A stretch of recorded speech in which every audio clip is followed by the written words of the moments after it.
So let's get on to making the pockets now for each of these pages. If you're going to do 2 pockets per page, as I did in my original one, then you're going to need a total of 24 pockets. And so I use the ones from my digital kits. So those are the 2 that I'm going to be using on my pages. There's no reason why you can't make your own pockets out of your decorative papers that you may have, or you could use the likes of a paper bag or a glassine bag. And if I just show you what you can do, so with the glassine bag, if you cut it in half, because then you can fold back. This is the open part, so it's open at both ends, so you can fold back that bottom edge there and glue that down, and you will have another pocket there, and then you've got the base of the original glassine bag, and you can use that as a second pocket. Now this is where you would need to then measure, like I said originally in doing the 1/2 inch and the 3.5 inch. If you're going to use these, as you can see, they're a lot bigger than these pockets here, and so I would probably need to adjust the spacing of where these are actually going to sit on my page so that I can access them easily. The same as if you use a paper bag. Again, this is a directional printed paper, so again you would need to just have a little think sometimes if you're going to use a directional paper. So again, cut the bag in half, and then with the top half I would fold that bottom bit back.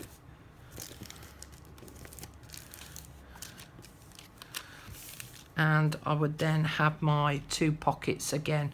So it's up to you what you actually use for your pockets. But as I say, I'm going to use the one from the digital kit. And so I've cut it out already as the rectangle, and then I'm going to snip into each of those corners at a slight angle. And then I'm going to spin it and do the same on each of the side pieces.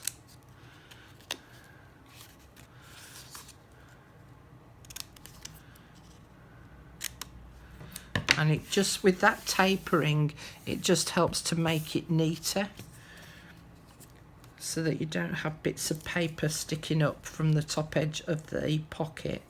And then I'm going to fold those flaps in. So the 2 short sides first. And you can burnish these down with your bone folders if you need to. I'm just using my fingers for now. And as you can see, the other thing that I've done as well is I've drawn like a faux stitching line on it. I like doodling those faux stitching lines.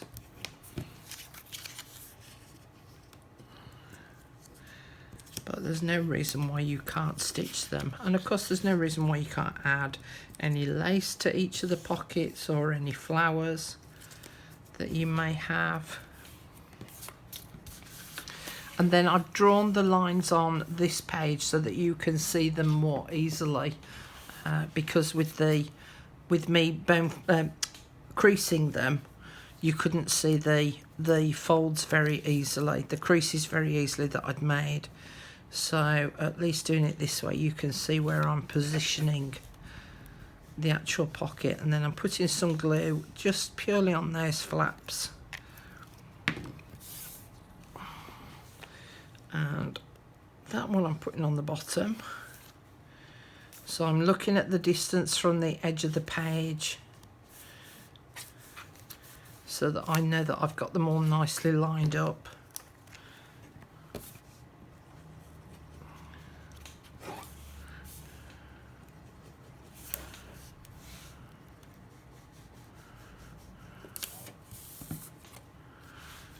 And then again, place it on that line. Make sure that they're lined up at each end.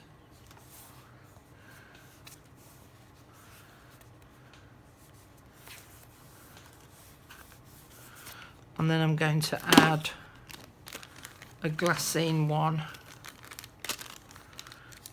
at this edge over here, so that I can put my spares in there. So I'm actually going to glue it all the way around because I don't want a double pocket, I just want a single pocket. So I'm placing glue all over the back.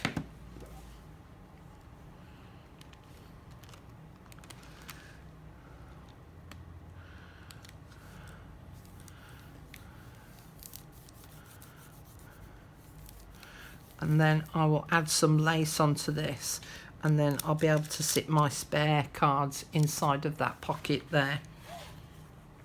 The other thing that I'm going to do is I added this as a freebie to my group as well, called It's Only Words, and it was just a selection of words that people could use. And so I put the months of the year in there as well with different font types, and then I can ink them up, and then I will add one of these to each of the pages. Now there's no reason again why you can't add them as tabs onto the edge of the page, but they will extend beyond the cover itself, so you could add them on this way if you wanted to, but I just added mine up into that top left hand corner, right hand corner. Don't know me left from me right. I tell you, it's old age, creeps up on you. Okay, now then, if you're going to do them as months of the year, so you've got January, February, March, April, May, June, July, August, September, October, November. Now December would be the last page, but if you want to include this and use this as a rack page, as I did in the previous one, where I've got the little notebook on the back, and then any racks that I send, I can add them into my pockets here. It means that this page would have to become November and December, but then you could use each pocket, one as November and one as December. There is also no reason why you can't put the month of the year on each of the individual pockets if you wanted. So that one could become January, February, March, April, so on and so forth, which means then you would only use half of your book for your swaps, and then you could use the other half of the book for something else.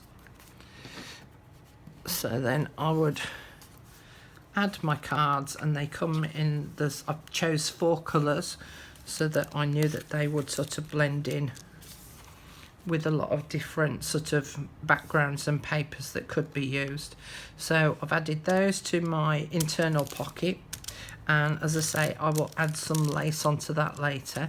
I will add the remainder of the months on all of my pages, and I now want to talk about decorating the actual front cover itself.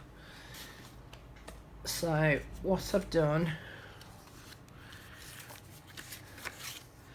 is I cut out these were designed as bookmarks, and so I cut those out, and there's 2 of them. So I'm just going to ink the edge of this up to just give it a little bit of definition.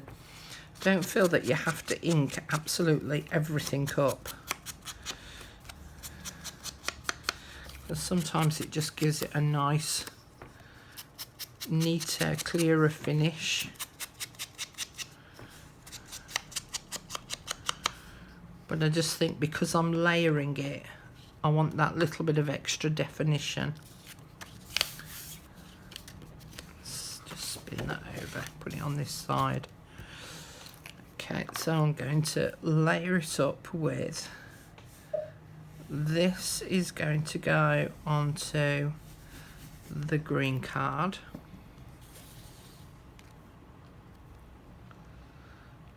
And I'm going to leave a little border all the way around. Now again, you can cut this on your paper trimmer. I'm just going to use my scissors.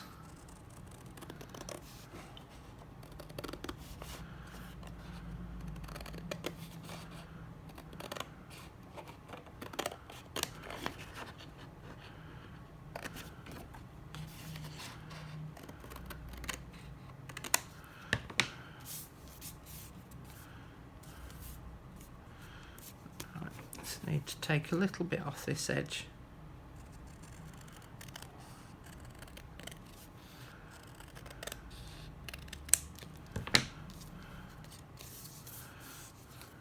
And a touch off the top.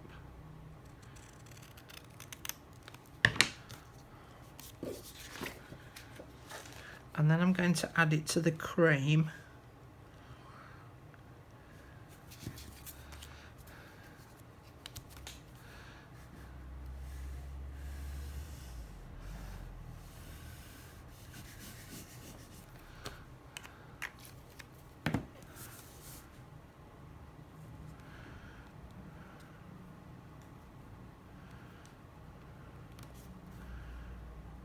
And again, I'll try and get a nice even border all the way around.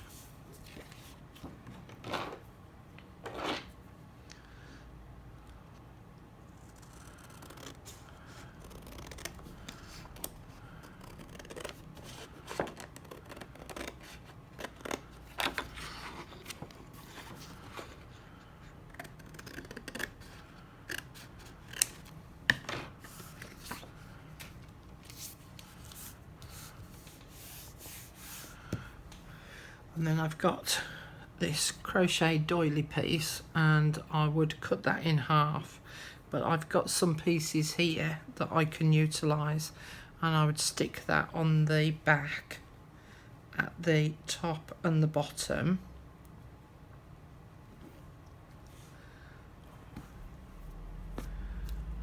And then I've got some lace, and this lace I actually got in America. I'm not sure whether I want to use the wide one or the thin one.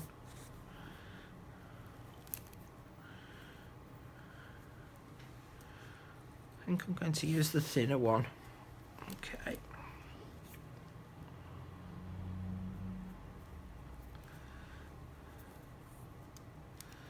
I'm going to put my elastic on so it doesn't come undone. Alright. So on the back side, just going to place glue along the two long edges.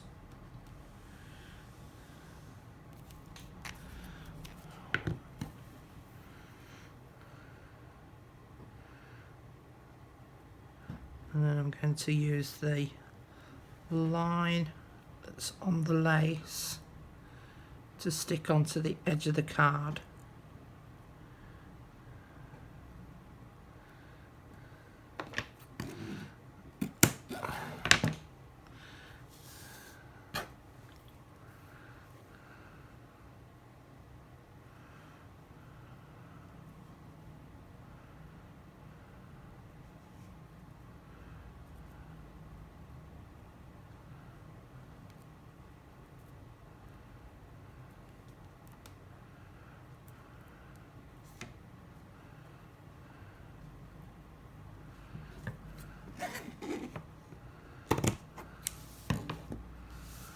And just for a little bit of extra security,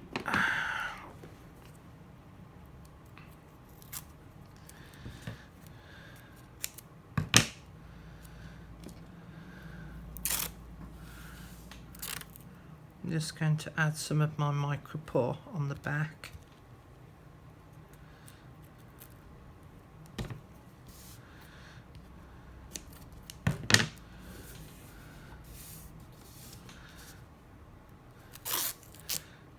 That allows the lace that little bit of extra drying time, but I can still then lift this piece of card up. So now I can flip it over and I can trim off these end pieces.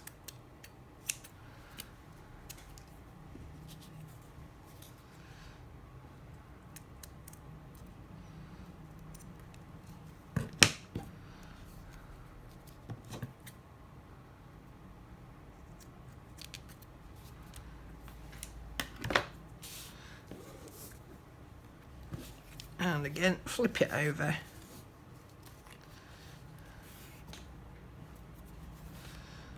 Add some glue at the top and at the bottom.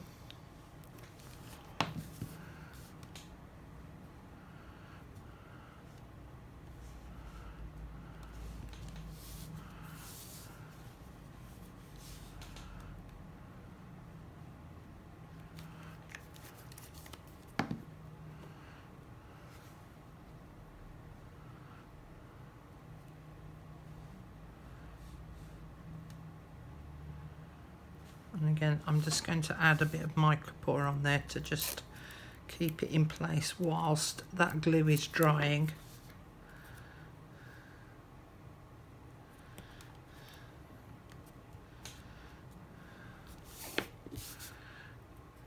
Because if I lifted this up now, that would just fall off.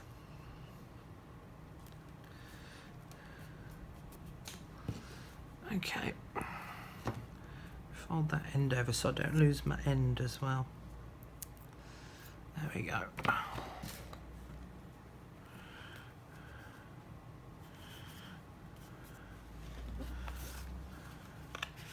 And then I would glue that to the front of my cover.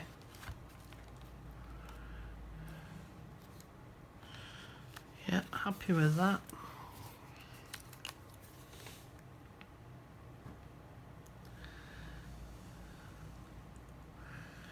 Now I need to remember that because I put the lace on the back, it's made this outer edge bulky, but this inner edge here where I'm putting the glue now is going to be raised away from the cover because of the depth of the lace. And so although I've put glue on, it might not necessarily adhere to the front cover because of the lace.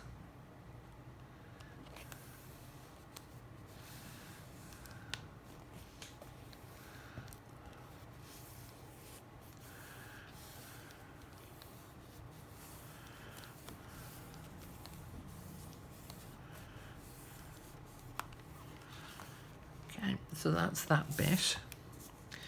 And then with the spare or the second piece of card that I've got, I'm going to cut around these flowers and these here and a couple of the daisy pieces, and I'm going to add those onto here with some dimensionals, and then I'm going to add some other extra little bits and pieces.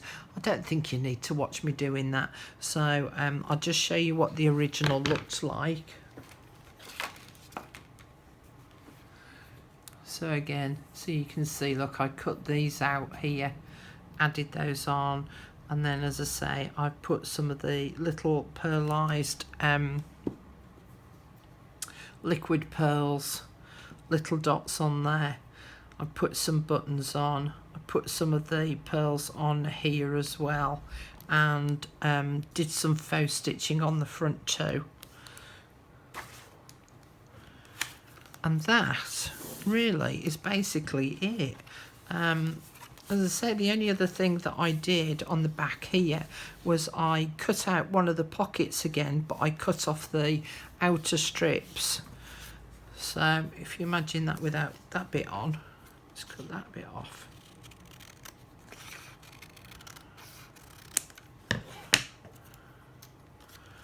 And then I glued that on just down these two sides here to hold that in place there, so that then I could sit a notebook over the top of that. So yeah, that's it basically. You then need to think about what kind of closure you want to use, whether you want to wrap ribbon around it, whether you want to put a hitch post on here and maybe an eyelet on the back and then do it up that way, or whether you want to do it as I've done on my original one, which was using the bulldog clip, then you can do. So yeah, that's it basically. It's quite quick and easy to do. And then as I say, you've got the pockets in each of the pages to be able to add any extra information that you want to include. And then each time you get involved in a swap, you can fill in your little card, pop it in the month that it needs to go into, so that you can keep a track of what swaps you're actually going to be involved in. And hopefully that will keep you organised in that sense as well. So that's my second organisational journal. I hope you found that useful. And I look forward to seeing what you create with your version of it. Okay, that's it for now. I've got the next organisational piece that I've got for this month is this particular box. So I shall do that in the next set of videos. So I'll look forward to seeing you then. Thanks for watching and I'll see you again soon. Bye for now.